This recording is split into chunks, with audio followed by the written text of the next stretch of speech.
כבוד הרקטור פרופסור אמנון אלבק, כבוד הדיקן היוצא פרופסור גיל אפשטיין, כבוד הדיקנית פרופסור גלית נהרי, כבוד ראשי המחלקות ובתי הספר וכבוד הסגל האקדמי והמנהלי.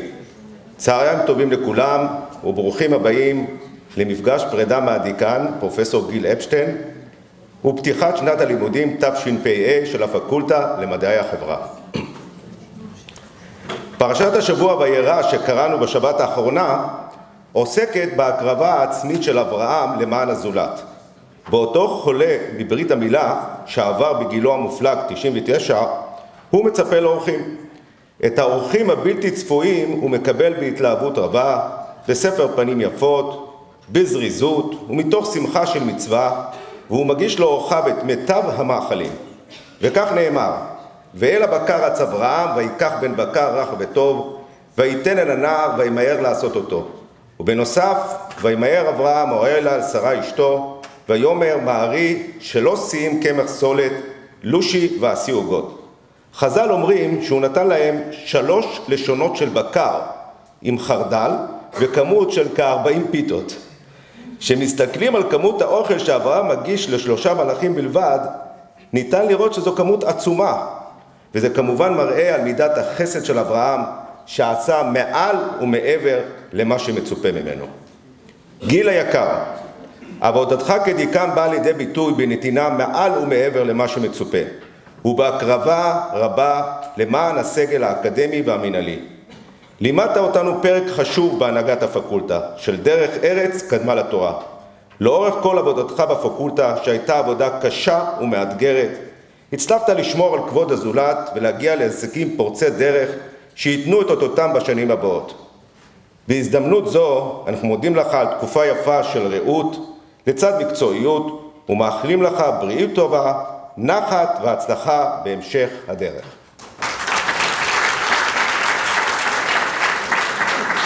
ולך פרופסור נהרי יקרה, אנו מאחלים הצלחה רבה בתפקיד ובטוחים אנו שעם ניסיונך, כישורייך והליכותייך תצליחי לעמוד מול אתגרי הפקולטה ותובילי אותנו לחוף מבטחים. כעת אני מתכבד להזמין את פרופסור אמנון אלבק, רקטור האוניברסיטה, לשאת דברי ברכה. בבקשה. אני מרגיש כמו בהרצאה בכיתה, כולם מאחור, לא יודע למה. ברגע שאנחנו מקשיבים אנחנו הופכים לתלמידים. אני אתחיל דווקא עם פתיחת שנת הלימודים, כולם יודעים שאנחנו אחרי, אז כן צריך להשתמש בזה. אנחנו אחרי שנה מאתגרת, ובתוך שנה מאתגרת המלחמה לא נגמרה, השבויים והחטופים לא הוחזרו, הפצועים עוד לא החלימו, שנה מאתגרת מאוד, ואף על פי כן התחלנו שנה רגילה כמה שאפשר ברגל ימין, ואני אופטימי לגבי השנה הזאת, ואני אסביר למה. גיל התחיל את תפקידו כדיקן הפקולטה למדעי החברה באוקטובר 2019. יודעים מה הוא הביא איתו? חודש וחצי, חודשיים אחרי זה. אז גיל הביא איתו את הקורונה לבערך 2 או כמה שזה. אחרי זה הוא סחב אותנו למאבק חברתי פנימי, ואחרי זה מלחמה. ועכשיו כשהוא פורש אני מלא אופטימיות, אולי המזל ישתנה. וקודם בחוץ מישהו אמר לי, אתה שמח לפגוש את גיל כי אתה כבר לא תהיה איתו, אז הנה סיבה טובה לשמוח, אנחנו אופטימיים, עכשיו אולי יתגלגל אלינו המזל לטובה. אבל עכשיו קצת יותר ברצינות. אני לא צריך להציג בפניכם את גיל, אתם מכירים אותו, אבל אני כן רוצה לחבר אותו למשנה מסוימת במסכת אבות. ואולי חלקכם שמעתם את זה, אז תסלחו לי. המשנה מסכת אבות, בעצם 2 משניות, אומרות הלומד על מנת ללמד, מספיקים בידו ללמוד וללמד, והלומד על מנת לעשות, מספיקים בידו ללמוד וללמד, לשמור ולעשות. מי שלומד כדי ללמד אחרים, יצליח ללמוד וללמד. מי שרוצה גם לעשות, לקחת את הלימוד לפסים מעשיים, יזכה גם ללמוד, גם ללמד, גם לשמור וגם לעשות. ואם אתם חושבים שזה סתם פריבילגיה, מי שרוצה גם ללמוד וללמד, בסדר, אבל אם אתה רוצה רק ללמוד ולשמור את זה לעצמך, הכל בסדר, לא חייבים. אז יש משנה נוספת במסכת אבות, שאומרת שגדולה תורה יותר מן הכהונה ומן המלכות. תורה, ואולי מסכת אבות מתכוונת לתורה בייבל, אבל בהחלט אנחנו מכירים באקדמיה ודאי הרבה מאוד תורות.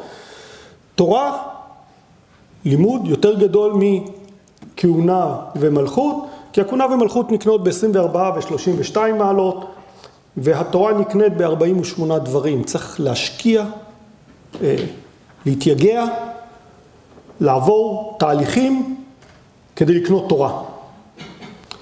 וסעיף 45 ברשימה הזאת של 48 דברים, ראה זה פלא, הלומד על מנת ללמד והלומד על מנת לעשות. כלומר, מי שרק לומד לא על מנת ללמד או על מנת לעשות, לא יקנה תורה. מי שחושב שאני רק לומד, לא ירכוש את הידע, אם אין לו כוונה, להמשיך את זה הלאה, להנחיל את זה וליישם את זה. ולמה אני מספר את זה על גיל? כי כמובן, קודם כל כולנו כאן אנשי אקדמיה, יש גם אנשי מנהלה, סליחה, שאולי לא מלמדים, אבל הם חלק מאיתנו, הם חלק מהמערך שאחראי על הוראה. אבל קודם כל אנחנו לומדים ולמדנו ועמלנו קשות על פני שנים רבות, כדי שנוכל להנחיל את התורה שלנו הלאה. גם חקרנו כדי שנוכל להנחיל את הידע שלנו הלאה, ואני חושב שגיל הוא דוגמה ומופת, ואני יכול להגיד לכם שבתור דקן שהיה מציג תיקים בוועדת מינויים, ותמיד מסביר למה בתחום הזה קשה לפרסם, תמיד היו מצביעים על גיל ואומרים, רגע, אבל מה איתך? לא, אני לא דוגמה. אז בהחלט אחד שמפיץ, לא רק לומד, אלא גם מפיץ את הידע מלמד, אבל גם עושה. גם עושה. אז קודם כל עושה איזה עשייה ציבורית, ציבורית זה אפילו בתוך האוניברסיטה, ומישהו זוכר מתי גיל היה פעם אחרונה, סתם חבר סגל? לא סגן ראש מחלקה, לא ראש מעלי, לא ראש בלם, לא דקן, לא זוכרים, נכון? כמה שנים? 21 שנים. אז ודאי שגיל לוקח את הכישורים ואת הידע לעשייה למען הציבור, שליחות. ואנחנו מחפשים אנשים שיכולים, אנחנו מחפשים זה, מה זה? האוניברסיטה, המוסד, רוצה אנשים שבהחלט יכולים לשלב את המחקר, את הכישורים האקדמיים, עם יכולות ניהול ושליחות ותרומה לציבור. זה לא קל, זה מאתגר, צריך לדעת לחלק את הזמן בצורה נכונה ולהיות יעילים. אז גיל הוא דוגמה של מישהו שלמד הן על מנת ללמד והן על מנת לעשות, ואני אגלה לכם בסוד שמעבר ללימוד בכיתה, אז מתי זה? השבוע שעבר שמעתי ראיון איתו ברדיו בגלי צה"ל, נכון? והוא בא ונתן לנו הרצאה על S&P 500, והרבה דברים שהם מעבר לפורמליסטיקה של אני צריך ללמד 6 או 4 קורסים. אז ללמוד, ללמד ולעשות, אני חושב שבאמת גיל הוא דוגמה ומופת לעשייה הזאת. לשמחתי הוא לא היחיד, אני רואה פה עוד כל מיני אנשים שעושים דברים, אבל בהחלט גיל הוא דוגמה. ומעבר לכל זה, וזה, אני לא בטוח שמופיע ברשימה של 48 דברים של לרכוש תורה, אבל גם צריך להיות בן אדם. צריך להיות בן אדם עם תקשורת בין אישית, עם חברות, עם נכונות להתערב ולהפסיד, ולנצח. אבל באמת בן אדם שכיף להיות איתו. לפחות אני יכול להגיד זה מהניסיון שלי, הן כסגן רקטור והן כרקטור. מישהו שכיף להיות איתו, אפילו להתווכח איתו, זה בסדר גמור. מותר להתווכח, מותר לא להסכים, ובכל זאת עומד מולך בן אדם שכיף להיות איתו. ברוב הזמן הוא מחייך, ואני חושב שאלה המאפיינים של גיל, המקצועיות בתוך המקצוע, השליחות הציבורית על פני שנים רבות, ויש שליחי ציבור שאתה אומר שאתה מעדיף שהם לא יהיו שליחי ציבור, יש כאלה שאתה שמח שהם שליחי ציבור כי הם עושים עבודה טובה, ומעל כל זה החברות, היחס האישי, החיוך, הרצינות של להתמודד עם כל דבר. אז גיל, קודם מישהו אמר בריאות והצלחה, זה נשמע כמו מי שיוצא לפנסיה. לא, גיל, תמשיך פשוט מה שעשית עד היום ותמצא אפיקים חדשים לתרום, וגם להיות טיפה יותר בבית. קצת. אז בהחלט בהצלחה רבה בהמשך, בהצלחה גדולה גדולה לפקולטה, שוב, שנה אקדמית חדשה, אז בהצלחה גם במחקר, גם בהוראה, גם בכל מה שנעשה, וגלית, הנה גלית, בהצלחה, נעליים גדולות, צריך להיכנס אליהם, אמרתי באיזשהו הקשר לא שלכם, שעל 3 אנשים שכל אחד נכנס לנעליים הגדולות של זה שלפניו, ומשום מה הצליח להגדיל את הנעליים, להרחיב אותם, אז אני מאחל לך שתצליחי להרחיב את הנעליים עוד יותר, בהצלחה. תודה רבה לרקטור, ובהזדמנות זו אנחנו רוצים להודות לך על כל פועלך באוניברסיטה ועל תמיכתך בקידומה ובשגשוגה של הפקולטה. למנות ברכה לגיל בדברי פתיחה לשנת הלימודים, אני מתכבד להזמין את הדיקנית, פרופסור גלית נהרי, בבקשה. באחד משירי האהבה הנהדרים שלו, כתב יהודה עמיחי, בארץ הלוהטת הזאת, מילים צריכות להיות צל. בשנה האחרונה ארצנו לוהטת מתמיד, והביקוש לצל גובר. למדעי החברה, לנו, יש תפקיד חשוב ביצירת הצל הזה, ובהכרעה אם הוא יהיה צל שוחך, מצנן ומאזן, או צל כבד, מחשיך ומאיים. המילים כאן במדעי החברה לא רק מתארות תופעות פיזיות או תהליכים מדודים, אלא גם משקפות רעיונות, ערכים ותפיסות עולם. המילים במדעי החברה נושאות מטען רגשי ופוליטי, ומשתנות לפי ההקשר החברתי וההיסטורי שבו הן נאמרות. דקויות סמנטיות של מילים משחקות תפקיד מרכזי בהבניית המציאות, בעיצוב דעת קהל, ומשפיעות על הדרך שבה אנחנו מבינים את העולם החברתי, הפוליטי והתרבותי. לוחמי חופש או טרוריסטים, שבויים או חטופים, הגנה עצמית או תוקפנות, משבר או אתגר משמעותי, איום קיומי או אתגר ביטחוני. בדומה לצל שמספק מחסה מהשמש הקופחת, המילים בהם אנחנו בוחרים להשתמש יכולות לשמש כמחסה רגשי, חברתי ואידיאולוגי, להוות עוגן של יציבות, להקל על סבל ולהציע נחמה. או להפך. בארץ לוהטת שבה הקונפליקטים מבעבעים, בחירה זהירה במילים יכולה למנוע הסלמה, לייצר דיאלוג, או להגן על אוכלוסיות פגיעות. או להפך.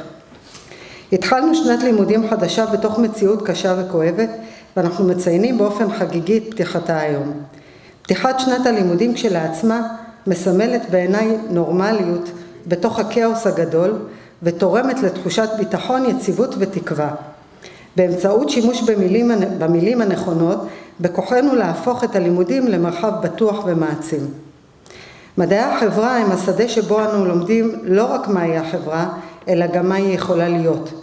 יש לנו הזדמנות חסרת תקדים דווקא בתוך עומק המשבר, להשפיע ולהקנות לתלמידים שלנו ערכים כמו סובלנות, אמפתיה ורגישות תרבותית, לעודד אותם למעורבות אזרחית ואחריות חברתית, ולהקנות להם כלים לחשיבה ביקורתית, לניהול משא ומתן ושיח לא אלים ולתכנון מדיניות. מתפקידנו לחנך דור שמסוגל לא רק להבין את הקונפליקטים שסביבו, אלא גם לפעול לשינוי ולשיקום חברתי. פתיחת השנה הביאה איתה גם חילופי דיקנים בפקולטה. אני צריכה פשוט, הנה, אוקיי. הסיבה העיקרית להתכנסות שלנו היום היא הפרידה מדיקן הפקולטה היוצא, פרופסור גיל אפשטיין. גיל, אתה מסיים 5 שנים מזהירות של דיקנות, רצופות אתגרים חיצוניים ופנימיים, הרקטור כבר מנה חלק. זה לא המקום שלי לתת כותרות או לסכם את העשייה שלך בתפקיד. אין לי את הפרספקטיבה הדרושה או המקום המתאים מולך כדי לעשות את זה. יש לי כן פרספקטיבה על העבודה איתך כראש מחלקה, ומתוך הניסיון הזה אני רוצה להעיר על כמה דברים שאהבתי במיוחד בעבודה איתך. ופה זה מעניין כי יש פה תוקף מתכנס, אני מתכנסת למה שאמר הרקטור. ג'וי, העבודה לצדך ובהובלתך היא נעימה, תמיד מלווה בהומור, מהסוג המתוחכם, באנרגיה מתפרצת, ולפעמים אפילו עם קורטוב שובבות, אני עוד זוכרת את העמידה פה על הכיסאות. כמה פעמים, לא פה, באולם אחר, אבל דומה. אם פתחתי במילותיו של יהודה עמיחי על ארץ לוהטת, אין ספק שאתה מאופיין באישיות מלאת להט, מניע וחיובי. זמינות, שפה אתה מכניס אותי לפינה עם הזמינות שלך, בכל יום, בכל שעה, במייל, בוואטסאפ, בטלפון, זה הקל על זרימת העבודה וביסס שיתוף פעולה רצוף ופרודוקטיבי. ידע, החל מהיסטוריה ארגונית וכלה בנהלים, אתה מקור עשיר של ידע וסמכות, מהם הענקת לכל דורש בנדיבות. יצירתיות, יצירתיות בפתרון בעיות ובאופן שבו קידמת רעיונות ותהליכים. מסירות אין קץ לפקולטה, ליציבותה ולרווחתה, ונחישות בקידום המטרות שהצבת עבורה. אני מבקשת להודות לך בשם הפקולטה, חברי הסגל האקדמי והמנהלי ובשם הסטודנטים על 5 שנים של עשייה שהותירה חותם. אני מקבלת לידיי פקולטה יציבה וצומחת. כשהגעתי ביום הראשון ללשכה בפקולטה מצאתי על שולחני פתק ממך. כתבת שם, מאחל לך שתהני לפחות כמו שאני נהניתי. אז קודם כל אני מעדכנת שהברכה עובדת. עבר רק 1.5 חודש ואני כבר נהנית. ואם זה עובד, אז אני אחזיר לך את אותו האיחול, שתמלא את הזמן שהתפנה בהרבה מאוד הנאה. ואנחנו נפרדים ממך היום כדיקן, אבל לא כגיל, וכמו שאמרת בהזדמנות אחרת, אין לי ספק שעוד נשמע ממך.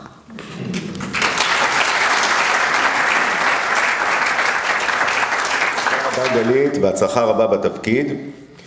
בשם ראשי המחלקות והסגל האקדמי אני מתכבד להזמין את פרופסור רועי גלברג, שהיה עד לאחרונה ראש בית הספר למינהל עסקים ועבד עם גיל, לשאת דברי ברכה. בבקשה.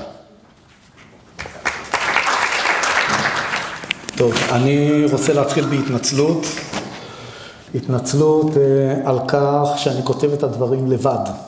לא עם ChatGPT, לא עם קלוד, לא עם כל מודל שפה אחר. אני מודה... מה? אתה רומז משהו? כן. כתבתי את הדברים לבד, למרות שהם מיועדים לך, גיל, שבכל הזדמנות אתה מקדם את השימוש בכלי בינה מלאכותית. אז אני מתנצל על זה מראש. אני לוקח על עצמי את האחריות על ההלוצינציות שאני הולך להגיד פה, ועל כל טעות אפשרית, וכנראה יהיו. אז כתבתי לבד מסיבה אחת בלבד, והיא עצלנות. אוקיי? אני מכיר את החומר. מכיר את החומר. התעצלתי להתחיל באיזה דו-שיח עם איזה בוט, שאני צריך להסביר לו מה אני רוצה, ומי זה גיל, ולבדוק, ולתקן. זה המון עבודה, למה אני צריך להסתבך עם זה? בעניין הבוטים קראתי 2 מחקרים שפורסמו בשבועיים האחרונים, ומציגים ניסויים שנערכו על היכולת הכתיבה של ה-LLM'ים. בניסוי אחד הציגו לאנשים 10 שירים שהוגרלו ממאגר גדול של שירים, שהיו ב10 האלה 5 שירים שנכתבו על ידי גדולי המשוררים, שייקספיר, T.S. אליוט, ביירון, דיקנס, ו5 שירים אחרים נכתבו על ידי ChatGPT, שביקשו ממנו לכתוב שיר ברוח שייקספיר בנושא הספציפי הזה. לטעמי זה לא מעיד על הכישורים של הבוטים, אלא דווקא על ההשפעה הדרמטית של הסגנון והשפה, על היכולת להנגיש דברים, כי מה שיצא שמה, שאנשים העדיפו את השירים של הבוטים ולא של המשוררים. אז אני אומר, זה לא מעיד על הכישורים של הבוטים, זה מעיד דווקא על יכולת ההבנה שלנו, אבל כאן במפגש הזה אנחנו מדברים בשפה רגילה, לא שפה תנ"כית, לא שפה מליצית, אז אני לא צריך בוט, אני מדבר בשפה רגילה. במחקר השני על הבוטים, אנשים נתבקשו לכתוב סיפור ברוח הסיפור המיתולוגי של פיגמליון וגלתיה. אוקיי? סיפור על אדם שבונה אדם מלאכותי, פיגמליון הוא פסל, הוא מפסל את גלתיה, הוא מתאהב בה, והוא מבקש מהאלים שיתנו לחיים ושהוא יתחתן איתה. ובאמת האלים נותנים לו והכל סיפור טוב. אוקיי? היו כ300 סיפורים כאלה, ושנכתבו חלקם על ידי אנשים וחלקם על ידי מכונה, והם סווגו ליצירתיים יותר וליצירתיים פחות. לא הפלא ופלא, בערימת היצירתיים יותר היו הסיפורים של בני אדם. אולי כן הפלא ופלא, היה רוב נשי מוחלט ביצירות היצירתיות יותר. אבל בהזמנה לאירוע היה כתוב שאני אעשה דברים, אז לא ציפיתם למשהו יצירתי שאישה תכתוב. עכשיו אני אומר, למה לי להוריד את הרמה עוד יותר לרמה של בוט? אוקיי? אז יש פה הרבה סיבות שהיו למה לא להשתמש בבוטים, ואם לא השתכנעתם שלא השתמשתי בבוט, אז אני אתחיל דווקא בדברי תודה, שבדרך כלל נהוג לשים את התודות בסוף. אני רוצה להודות בשמך גיל, להודות בשמך ובשם כולנו לצוות של הפקולטה, בראשותו ובניצוחו של שמואל אמרני.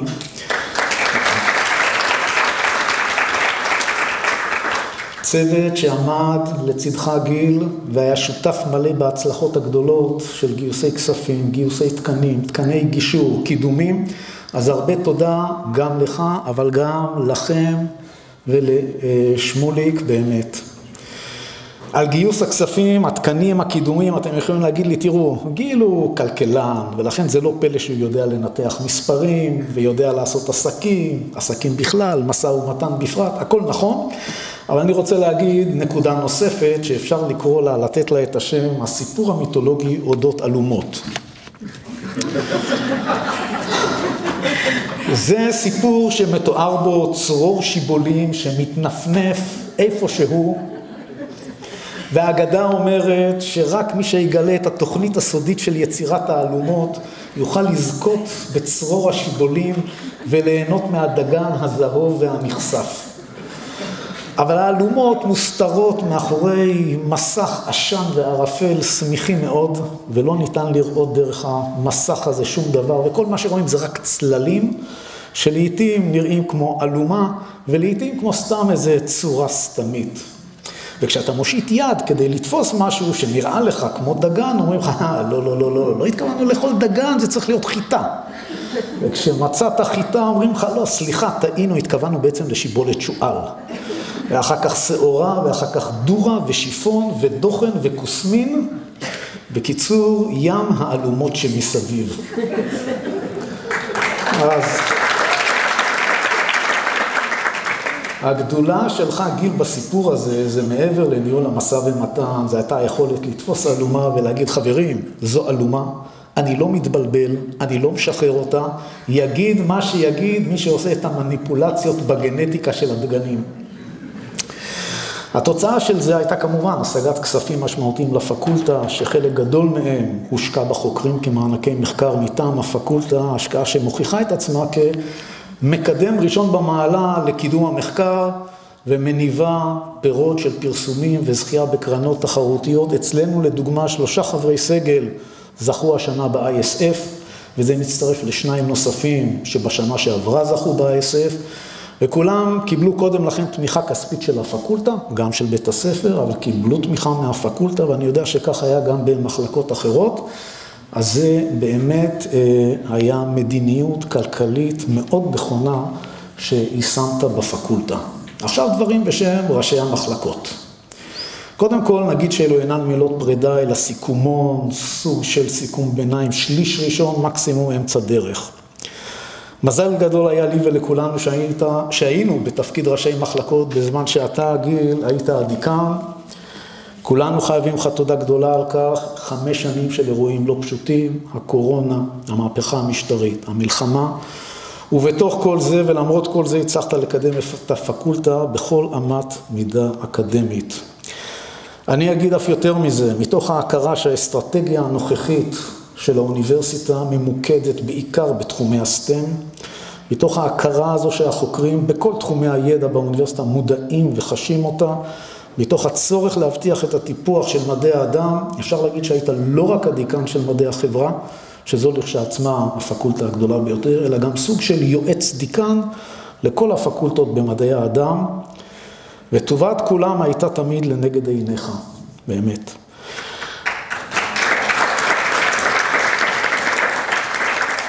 לנגד עיניך זה גם באופן מטאפורי וגם באופן מילולי, כי היום לנגד עינינו נמצא בעיקר המחשב. והתוכנה האיומה הזאת שקוראים לה אימייל. בדקתי אצלי במחשב וראיתי שבממוצע היו לי כ-26 מיילים בחודש איתך. אם נכפיל את זה ב-11 מחלקות, וכשחינוך היו איתנו זה 12 מחלקות, נקבל כ-312 מיילים שלא נמחקו, ואם נחלק את זה לשבועות ול5.5 ימי עבודה בשבוע, נקבל כ-14 מיילים ביום, רק מראשי מחלקות, שלא לדבר על כל שאר המקורות שמזינים אותך. אני מצטער שלא ביקשתי ממך להעריך את המספרים האלה מראש, אבל אני בטוח שהערכה שלך הייתה טובה, כי תמיד כשהיינו מתערבים על מספרים, אתה היית מנצח. ואפרופו מספרים, תמיד ירדת לעומקם ולמקורם של המספרים, וידעת את כל הפרטים ואת כל הנתונים, ואת מרחב התרחישים בהם הנתונים יכולים להשתנות, והיית מריץ את הסימולציה הזאת בראש, ומוצא את הפתרון האופטימלי בהתאם לנסיבות המשתנות. בתוך האירועים הלא פשוטים של 5 השנים האלה הצלחת לקדם את הפקולטה בכל אמת מידה אקדמית, ובכלל זה עידוד המחלקות לפתח תוכניות ומגמות לימוד חדשות, החייאה של מכונים וקתדראות, הגדלת תקנים, תקני גישור והשקעה שציינתי במענקי מחקר. ובתוך האירועים הלא פשוטים האלו הייתה גם המהפכה המשטרית, שלכאורה לא אמורה להשפיע ברמה של ניהול פקולטה. ברור שיש לזה השפעה ברמת השיח בכיתות, בהרבה תחומים במדעי החברה, אבל לא ברמה של ניהול הפקולטה. אז למה אני מציין את זה? כי כאן בא לידי ביטוי ההשפעה שלך על המתדיינים מכל קצווי הקשת של הדעות, ועל אופי השיח בשבילי הקמפוס והסנאט, ותמיד כיוונת למניעת הקצנה מכל צד שהוא, וחתרת לניסוחים שיוכלו להיות מקובלים על כולם, במטרה לשמור על תחושת השייכות והשותפות של כולם, ואני חושב שזה באמת נשמר ככה בכל התקופה הזאת. נקודה האחרונה שאציין נוגע לסוגיה שעלתה לפני כשנה, בנוגע לאפשרות להאריך את הכהונה שלך בשנה נוספת. הכהונות גם שלנו, ראשי המחלקות, וגם של הרקטור, יכולות להימשך 6 שנים, ואילו כהונה של דיקן מוגבלת ב5 שנים. על בסיס הפער הזה, שאין לו לכאורה איזשהו מקור אמיתי להתבסס עליו, רצינו ליזום מהלך להארכת הכהונה שלך בשנה נוספת.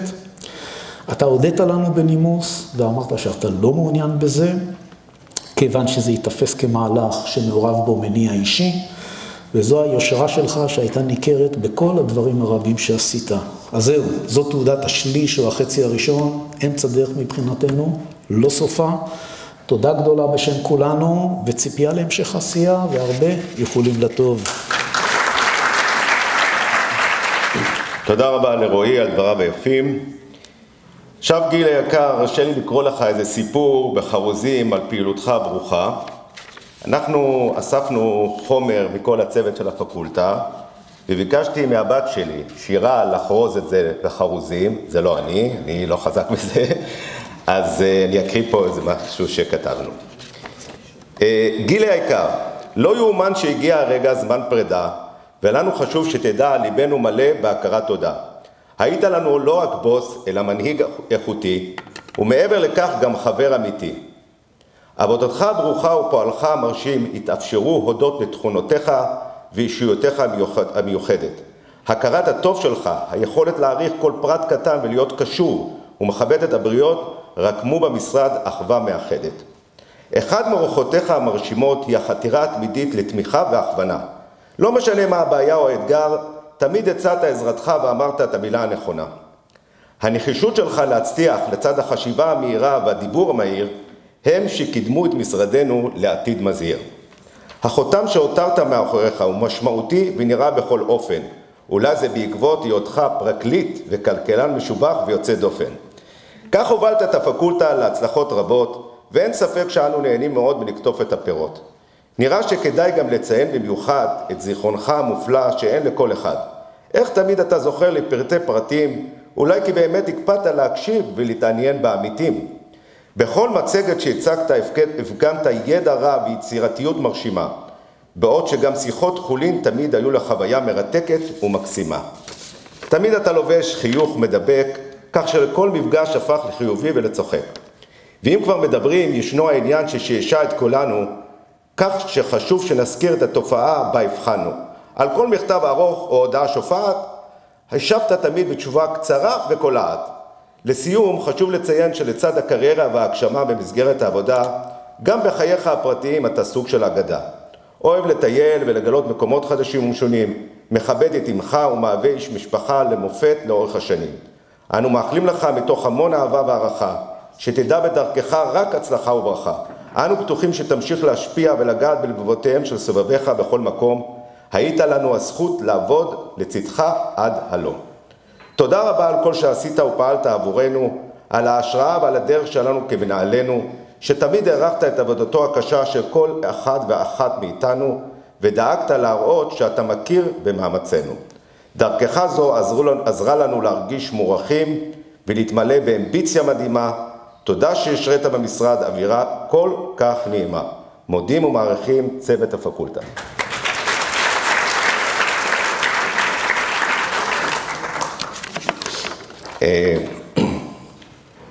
וכעת, לדברי ברכה וסיכום, ובטרם נעבור להרצאה של הדיקנית, אני מתכבד להזמין את פרופסור גיל אפשטיין היקר, בבקשה. מעדיף לעשות את ההחלפת תפקידים, שאלתי את הרקטור אם אני חייב לדבר, אז הוא אומר, תעשה את זה קצר, אז זה בסדר.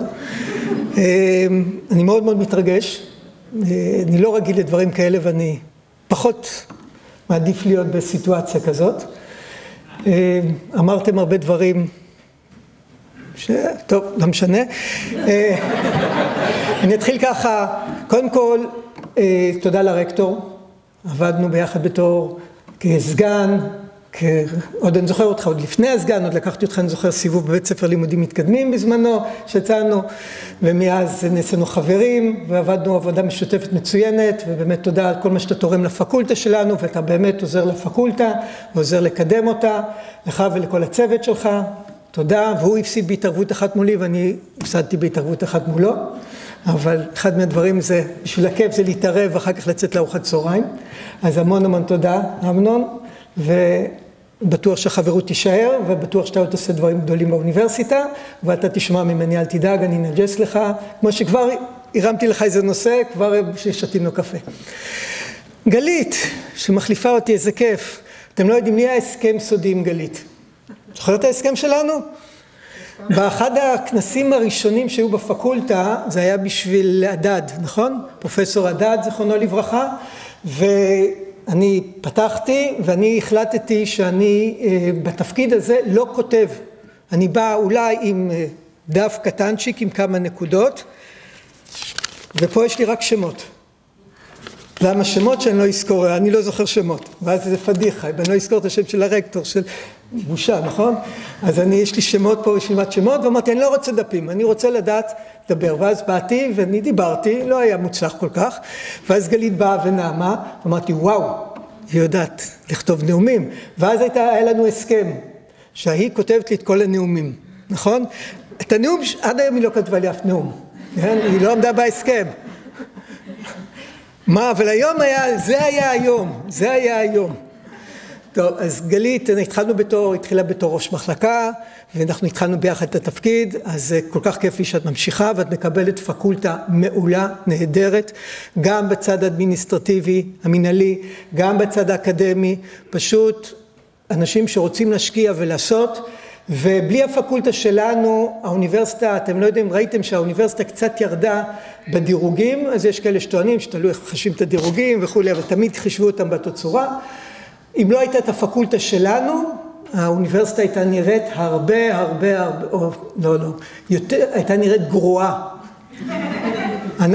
המקומות שלנו, יש לנו מחלקות ב100 הראשונים, ב150, ב200, ב300, האוניברסיטה שלנו מדורגת בכמה? זוכרים? 600, משהו כזה, תוציאו את הפקולטה שלנו החוצה, האוניברסיטה בבעיה. נכון אמנון? אתה יודע את זה. הוא יודע את זה טוב מאוד, רק יש עוד אנשים שפחות יודעים את הדברים האלה. וזה הכל בזכותכם. פקולטה שמשקיעה ועובדת וכל הזמן מתקדמת, ויודעת לעשות את העבודה, ובלי בלעדיכם, בלי החוקרים, וגם העובדים המנהליים. שמתם לב, הדיון, הסשן היה שקודם כל, שמוליק התחיל, הוא מנהלי, והוא כל הזמן ניהל את הכל. בלי המנהלה אנחנו לא יכולים לעבוד, אנחנו חייבים את המנהלה. אז קודם כל תודה רבה לעובדים המנהליים שלנו, שבלעדיהם אנחנו לא היינו יכולים לעשות את מה שאנחנו עושים. תודה רבה לכל העובדים החוקרים שלנו, שעושים עבודה נפלאה. לא יודע, יש לי פתאום הרגשה שאני מסיים פה, אני כבר לא דיקן, כאילו, זה קצת, הגעתי שבוע שעבר, לפני שבועיים יום ראשון לעבוד לקמפוס, ישר נסעתי והלכתי למשרד, לפקולטה, כן, אמרתי שלום, ידעתי שאני לא יכול להיכנס לחדר, אבל מה לעשות, גלית גם לא הייתה שאני אוכל להיכנס לחדר, אז בכלל. אז זה נראה לי מאוד מאוד מוזר. רועי, איפה נעלם לי? רועי, כיף לעבוד איתך. פשוט תענוג, עשינו גם פינג פונג ברעיונות ובפיתוחים ודברים, וכל ראשי המחלקות היו לנו פה די הרבה ראשי מחלקות שעבדנו ביחד, היה פשוט תענוג, כיף לעבוד עם כולכם, לא היה פה אף אחד שהיה איזושהי בעייתי או משהו, זה היה פשוט תענוג, שיתופי פעולה, וראשי המחלקות מנהיגים את כל המחלקות, ובלי ההנהגה שלהם, הדיקן לא משנה מה הוא יעשה, הוא לא יכול לעשות כלום. שיתוף פעולה ותודה רבה לכל ראשי המחלקות על עבודה נפלאה, ועוזר, מניע אותנו, ולמעשה המנוע שמניע את כל הפקולטה ביחד איתכם. אז תודה רבה. שמואל היקר, אני כבר מתגעגע לשיחות שלנו של 11 ו-12 בלילה, שאנחנו מתחילים לעשות פינג פונג של רעיונות, ואיך אנחנו הולכים להציג את זה בפני אנשי הכספים, ואיך אנחנו הולכים להציג את זה בפני מאור, ואחר כך אנחנו מחליטים מה עשינו ואיך הולך להיות, ואחר כך אחרי שעה אתה מתקשר אליי, אני מתקשר אליך, אבל אם יגידו כך וכך, והיינו מה שנקרא נכנסים לישיבה, והם לא ידעו מאיפה זה הגיע. פשוט ידענו לתקוף כל נקודה, ורוב הנשק שלנו לא השתמשנו בו בכלל. אז גלית, את מקבלת פה, חבל על הזמן. והצוות, שיש לנו את שרון, ליאת, שבלעדייך, לא הייתי יודע מה הייתי עושה, ממש. יש לנו את אפרת, שבאה ומחליפה מקום, רגע, איפה הלכה? מיכל הלכה, היא כל הזמן באה ונעלמת, היא בחופשת לידה, אז היא מגיעה והולכת, והיינו אמורים להיפגש כמה פעמים, אוקיי? ויש לנו את אפרת הוותיקה יותר, שאחראית על כל התקציבים והכל, טל, ותודה רבה, והנה יש לנו שתי, שלמעשה מבחינת החוקרים, הם שתי הדמויות הכי חשובות, שזו הילה ועמית. למה הן הכי חשובות? הן למעשה מטפלות בכל הקידום שלכם. בלעדיהם אין שום דבר, שהן אומרות להיות סודיות, שאף אחד לא ידע איך להגיע אליהם. אבל בלעדיהם התיקים לא היו מוכנים כמו שצריך, ומשרד הרקטור מאוד מאוד מקפיד לקבל את הדברים בצורה נכונה, והן דואגות שזה יגיע ככה, ודואגות שהכל יגיע לדיקן, אליי שזה יגיע ועכשיו לגלית, ולעשות את הדברים בצורה מצוינת. אז המון המון תודה לכם, ופה, אבל הדלת שלהם סגורה, לא מגיעים אליהם, יש מפתח סודי, והכל עובר דרך ראשי מחלקות. והדיקן. שני דברים קטנים ככה ששמעתי עליהם בטיול האחרון שלי, ואני תמיד אוהב לראות דברים חדשים, והיה לנו איזה סיור וראינו כלבי ים. והכלבי ים אמרו לנו שהם אוכלים, אבל חלק מהאכילה שלהם מתברר שהם גם אוכלים אבנים, הם בולים אבנים. והתחלנו לשאול, זה טעות, זה בסדר וזה, ואז אמרו, למעשה הם משתמשים באבנים כדי לעזור להם להקל. אז לפעמים אנחנו נתקלים בדברים, ואנחנו חושבים שזה אבן, שזה בעייתית, אבל זה יכול מאוד מאוד לעזור לנו. זה יכול להניע ולהשתמש, אנחנו צריכים להשתמש בכל מה שאנחנו מקבלים, כדי להניע את הדברים קדימה, ולהשתמש הדבר הטוב, להוציא מכל דבר את הדבר הטוב, וזה ככה להסתכל על העולם, זה דבר טוב, ולהשתמש בכל דבר שאנחנו יכולים. אז גם הכלבי ים שבולעים, סלעים, אבנים, הם מצליחים להשתמש בזה, להקל ולעשות דברים טובים, ואני מאחל לך של כל דבר שתוכלי לעשות, וכל דבר, וכולכם, גם במחקר, מה אנחנו עושים במחקר? נתקעים בבעיה, ואז מנסים לעקוף אותה, והרבה פעמים כשאנחנו עוקפים את הבעיה מגלים משהו, פתרון חדש שמביא לנו עוד משהו חדש, וככה אנחנו מתקדמים. וגם העבודה האדמיניסטרטיבית של דיקן, זה אותו הדבר, זה כמו מחקר, אתה צריך לפתור בעיות, אתה מחפש פתרונות, אתה מחפש כלים, ופתאום גלה דברים חדשים. זה, אני מאוד מאוד נהניתי.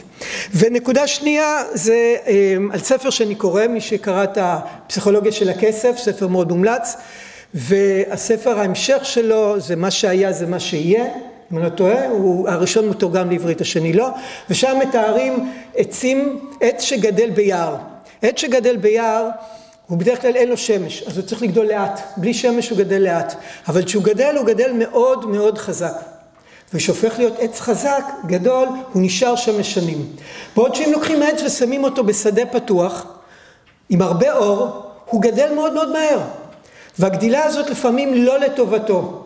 והרבה פעמים העץ הזה הופך להיות עץ חלש, שעם רוחות חזקות הוא מתמוטט, חולה מאוד מהר, ולכן אנחנו צריכים לדעת שלפעמים יש דברים שחייבים לעשות אותם לאט, יש דברים שכדאי שילכו מהר, אבל כל דבר בזמנו. אני מסיים, כמו שנאמר, 21 שנה של עבודה מנהלית, מסגן ראש מחלקה עד היום. אני לא יודע מה אני הולך לעשות בהמשך.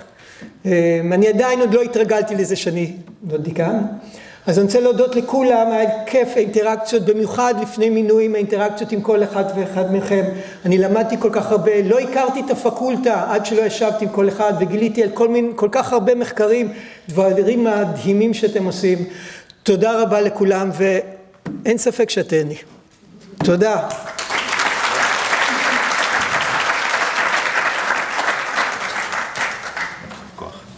אנחנו רוצים לעשות איזו תמונה קבוצתית.